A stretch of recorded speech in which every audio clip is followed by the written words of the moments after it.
Good morning, everybody. Happy Thursday, and welcome once again to another episode of Keeping It Real with America's Supermom.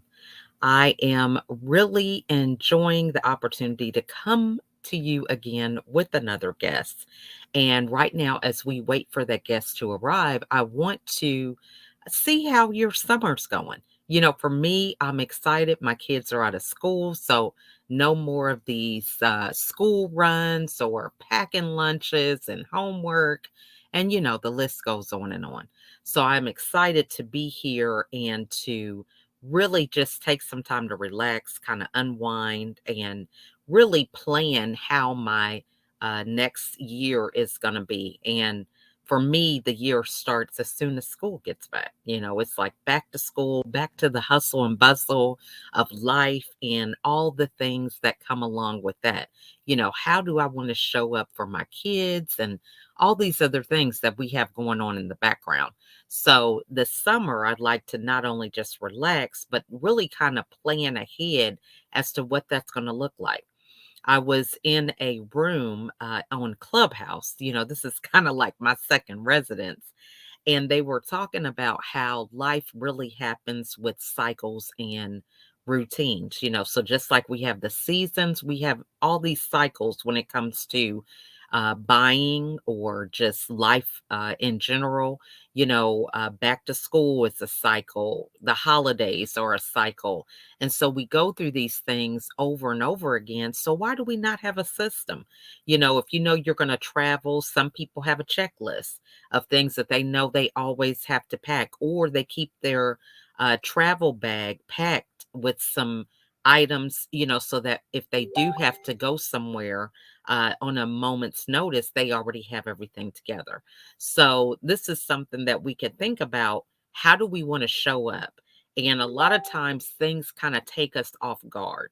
And that's the thing that kind of gets us in this anxiety and stress, because we're wondering, oh my goodness, how am I going to respond to this? But if you have somewhat of a skeleton outline of how you're going to show up, it just makes things so much easier. So, with that being said, I could go on and on a tangent about systems, routines. I mean, that is really what helps me to do all that I do is having a schedule, having some things automated so that I don't have to keep that stuff in my head all the time. I can just set it into a system and then I could go on and spend my energy and consciousness on something else. So, I am so excited to be here and I want to thank our Facebook user who has joined me. I want to say hello and thank you so much for your support and share this video. Just share it on your timeline so you can definitely include people into the conversation. So, my guest has arrived and I am excited to get into a conversation with her. One of the things that she wants to kind of talk about today is shame. So many of us, as we think and we reflect over our life, about how we could have done anything differently, guilt, all these other things, can be a product of shame. So I'm excited to dive into that topic. So before we do that, I want to introduce Jen to the stage. Hey, Jen, how are you doing? Thank you so much. I just muted myself a second ago because I was sneezing and I didn't know if you guys could hear me or not. So I was like, ah.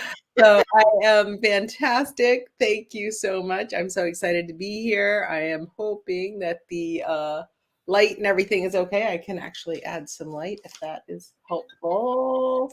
Let's see.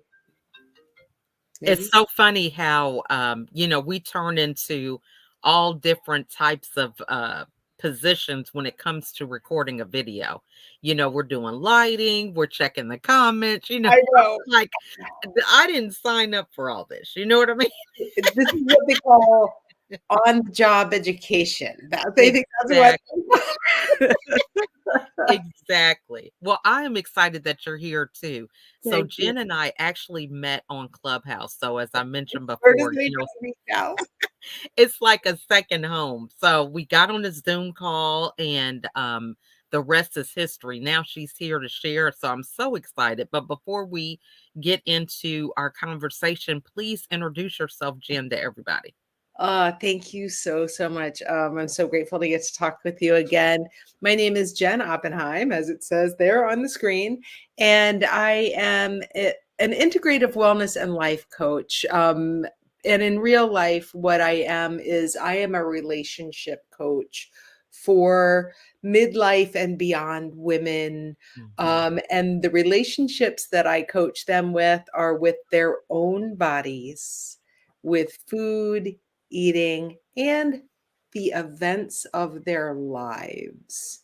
Um, Mm. yeah, so we'll delve into it. So my purpose in life is to help women step out of their stories of shame, blame, and guilt and into their own truth, into shameless truth, power in choice, and into complete love and acceptance for themselves, Mm. their bodies, and the journey they have been on so far.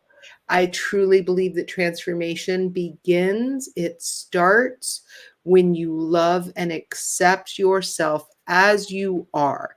It is happiness is not out there, you know? Mm. It's not. It's not. Love and acceptance is not out there in a size, in a diet, in a goal weight, in a new car, in a whatever.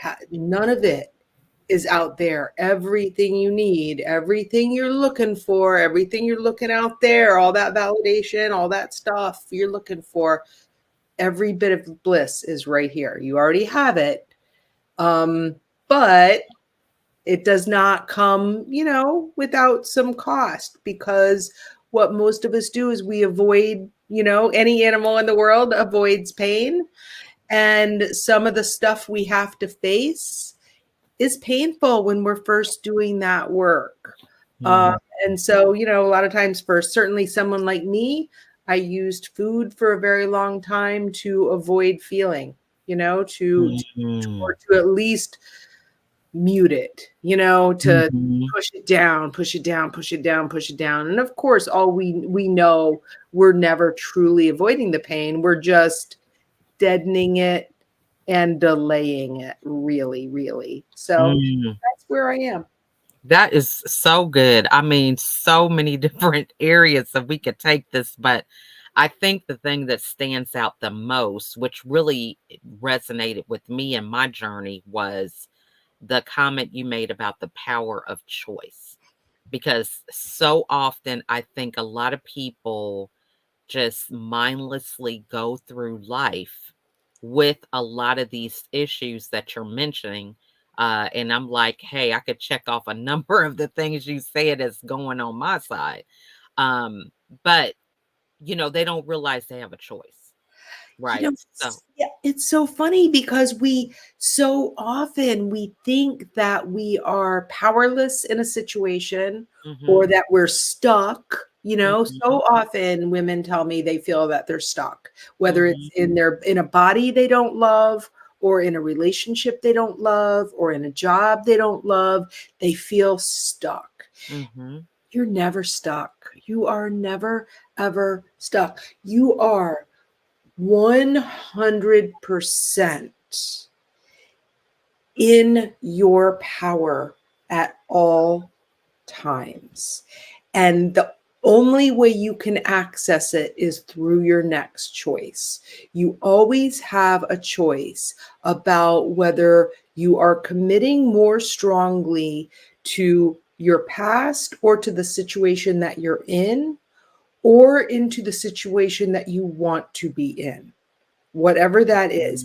The choice isn't right or wrong. There's no good, there's no bad. And that's where we get in trouble, is beating the crap out of ourselves for, and shaming ourselves for making mistakes or doing things incorrectly or not doing things. I didn't go to the gym, so I'm a bad person. hmm Your higher self is always happy with you. Your higher self, your creator, God always loves you. You're hmm always exactly where you're supposed to be on your path. And then you always are in your power at all times. And you can exercise that power with the next choice that you make. You don't have to show up perfect, you just have to show up. I love that. Now, so, a lot of people, and I experience this a lot with women when I coach as well about feeling stuck. So that is actually a real feeling.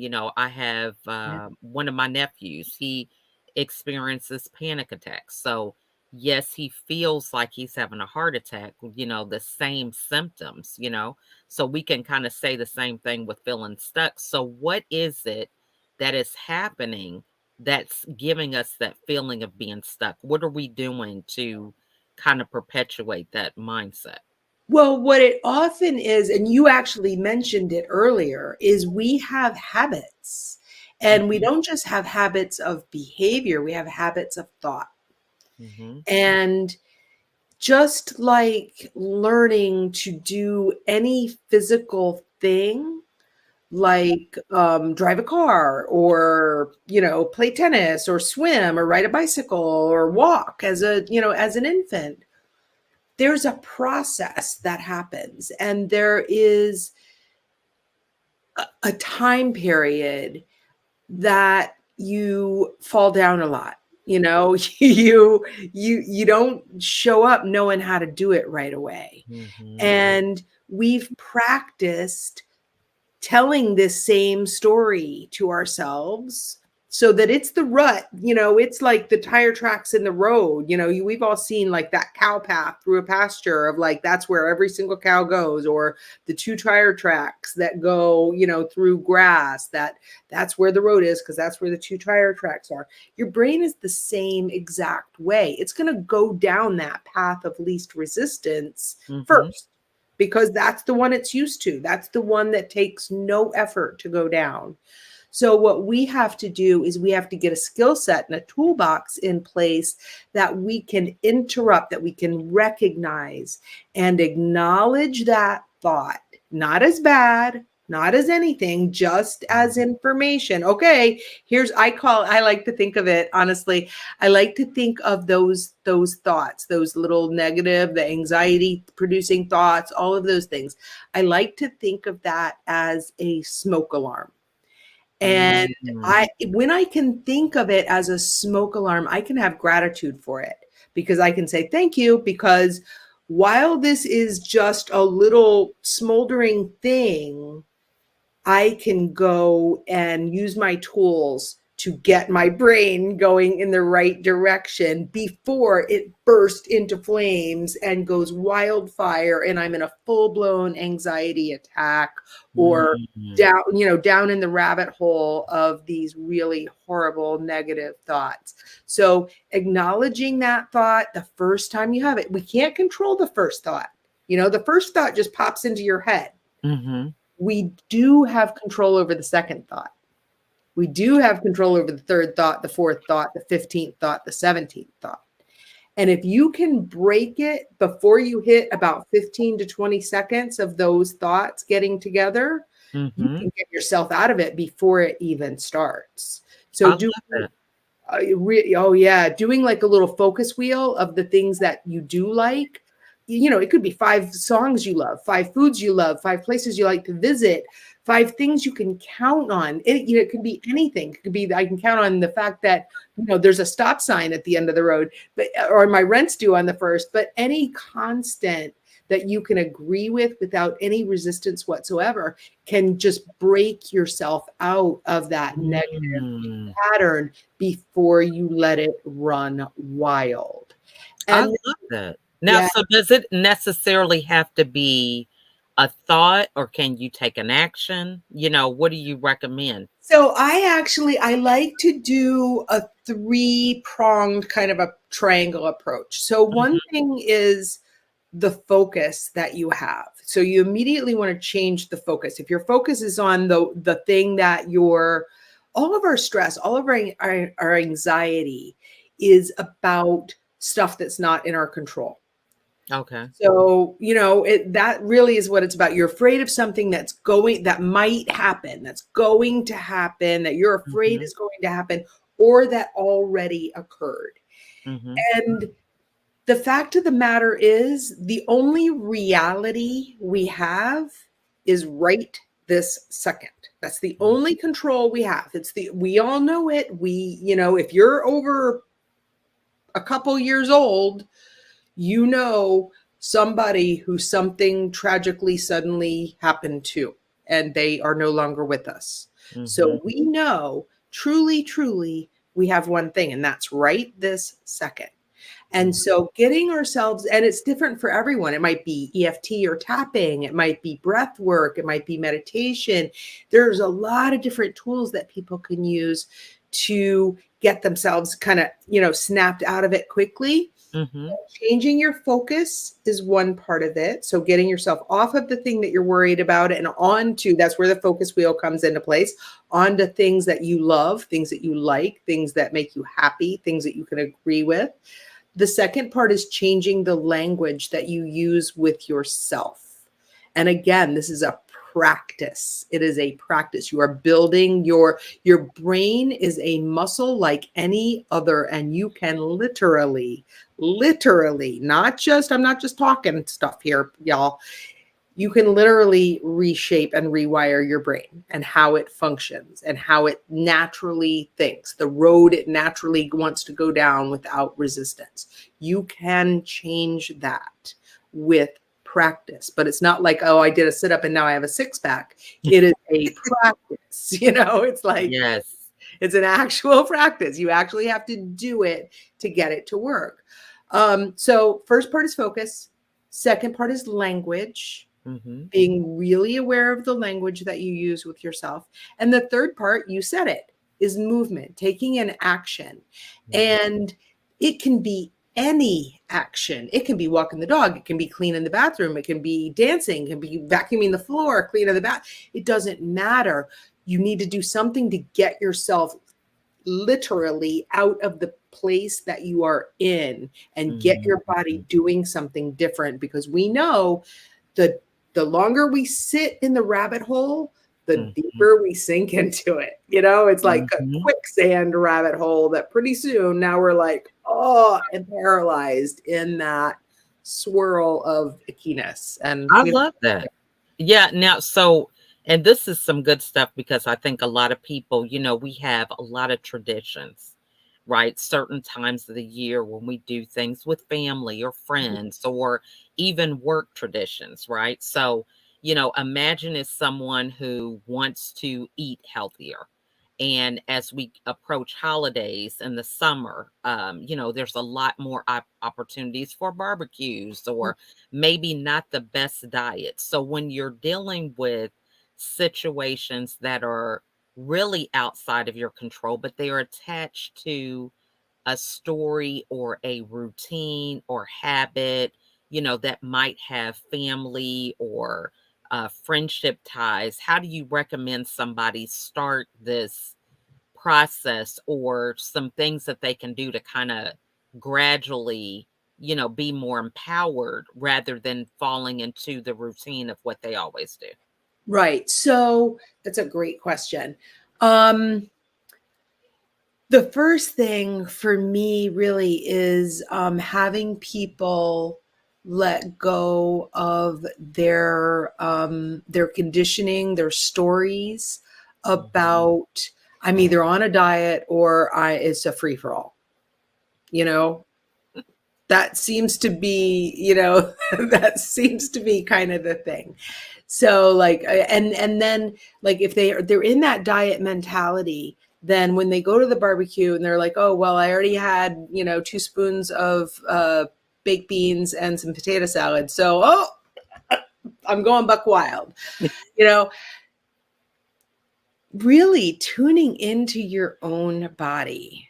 Really, really tuning into your own body. Really, I mean, take your time when you eat. Mm. Do you really like that thing? Do you really enjoy it? And if you really enjoy it, then enjoy it in the amount that you actually enjoy. Not that you are like, oh, we only get to eat it once a year, so I'm, and I Mm, know I'm going to be miserable. And you can tell yourself, I know if I go nuts, I'm going to be miserable. mhm, So there's a lot of, kind of planning to fail and failing to plan. So people get into that real mhm, mental tug of war with themselves about this. Go in there knowing that you're allowed to have whatever it is that you actually want. And the truth of the matter is, you can do that whenever you want. We have such luxury, especially in this country, of really an abundance, not only just of the quantity of food that most of us have access to, but really we have a lot of choice in what we're putting into our bodies, what mhm, we choose, and reminding yourself of that fact of how grateful I am, how lucky I am to live, to enjoy this much abundance of choice and variety and all of that. It puts you at just that, puts you into a place of more empowerment. Um, mm, and just like I say, really being mindful about every bite. Enjoy it. What is it that you enjoy about it or don't?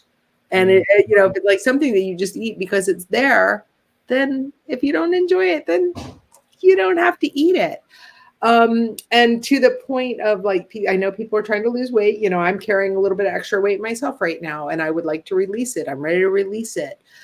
And also, I know that you can have it all, but you can't have it all at the same time.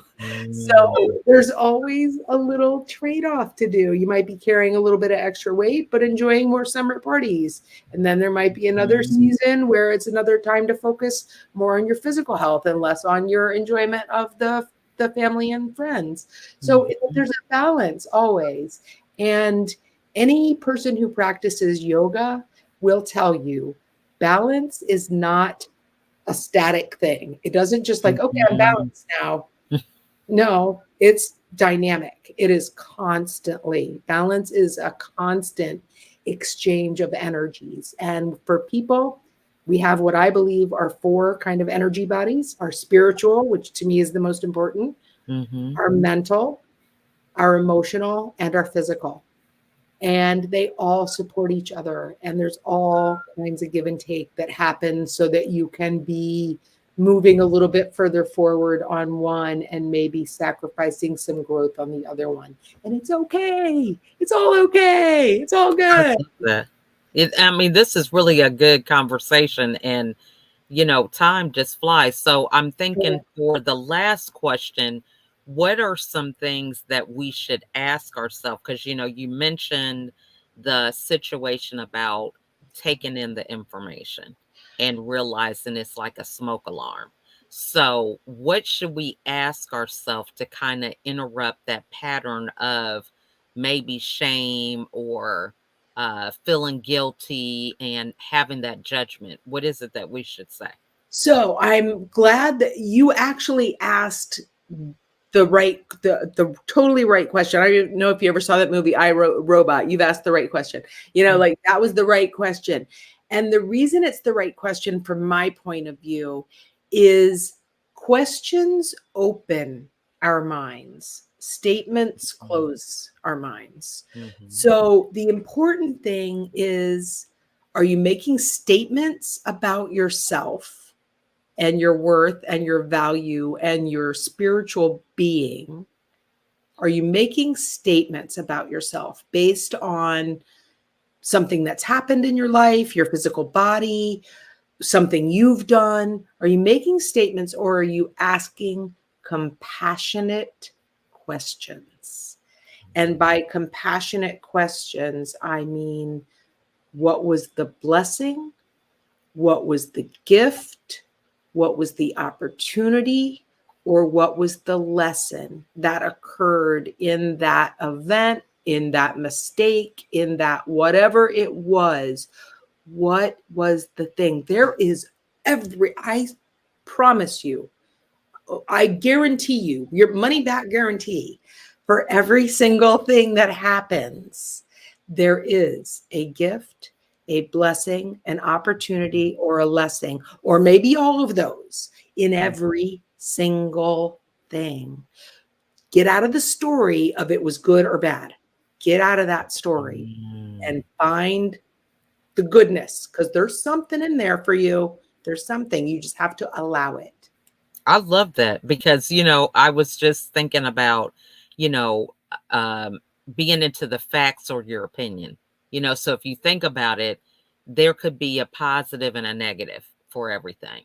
So if you choose to focus on the negative, that's all you're going to get proof about. But if you Correct. choose to focus on the positive, that proof is out there, but you can't do both of them. You Correct. have to make a choice. So Yes. we're back to the same thing of having that choice to decide, is it going to be a positive outlook that you're going to have or negative. So And this aren't is we lucky? We have all this power all the time. Look, it's right here at our so fingertips true. all the time. So true. And I think it also is a testament to the people that you surround yourself with. I was in a room earlier today on Clubhouse, and it was talking about how your perception uh guides your experience or something, or influences your 100%. experience. 100%. And, perception is about all the things that are kind of outside of you, your environment, what you hear and see.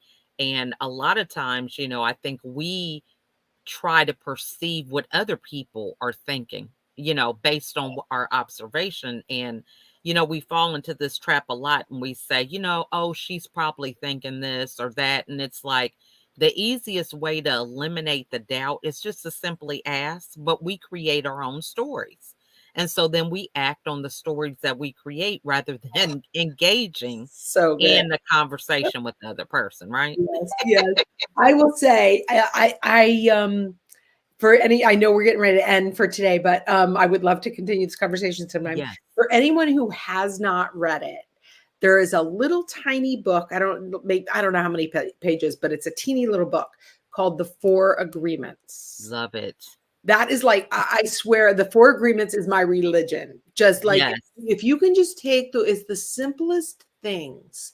And if you can just take those four things, it will take so much drama and so much Mhm, BS out of your life. It is so freeing. It's so empowering. mhm. Yeah, I absolutely. love that book, and, my son got it for me. I had it for almost a year before I read it, and my life has not been the same since. I'm So, telling you. I'm you telling know, it's a good one. you. So, well, thank you so much, Jen, for being here today. So, tell everybody the best way for them to get a hold of you. Where would you like them to follow you? Clubhouse people, I'm on Clubhouse a lot.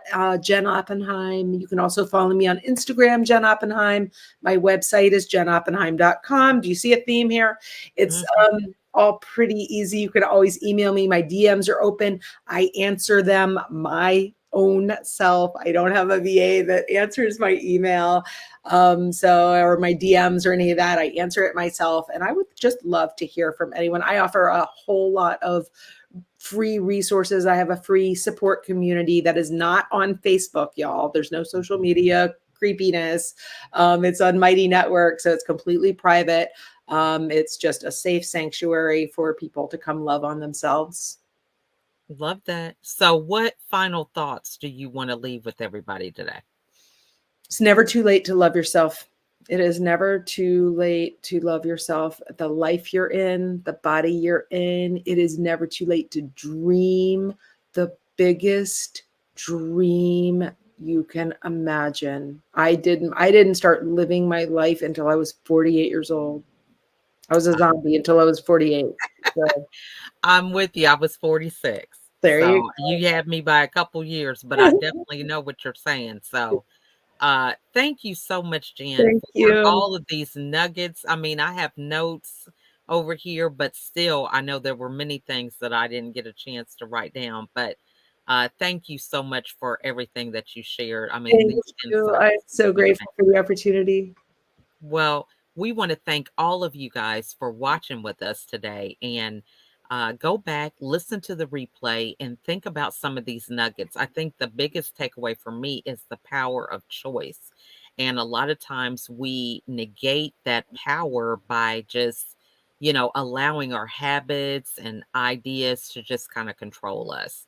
So we thank you so much for joining us. If you have any questions, that we didn't really cover, feel free to put them in the comments. And we would love to pass those on to Jen so that she can start a dialogue with her. I also encourage you to reach out to her, follow her on Clubhouse and all her social media handles, because as you can see, it is a great, great time and great conversation. I remember we met on Zoom and it was like we had known each other forever, because just having that concept of understanding that we have the power of choice, how we want to show up, what we want to talk about, and what we want to focus on. And being surrounded with people who resonate with that same message is so important if you want to begin to live life with a better perception and perspective. So, thank you guys all for watching with us today. And we definitely appreciate everything that you do. And we look forward to seeing you all on the next episode. Bye for now.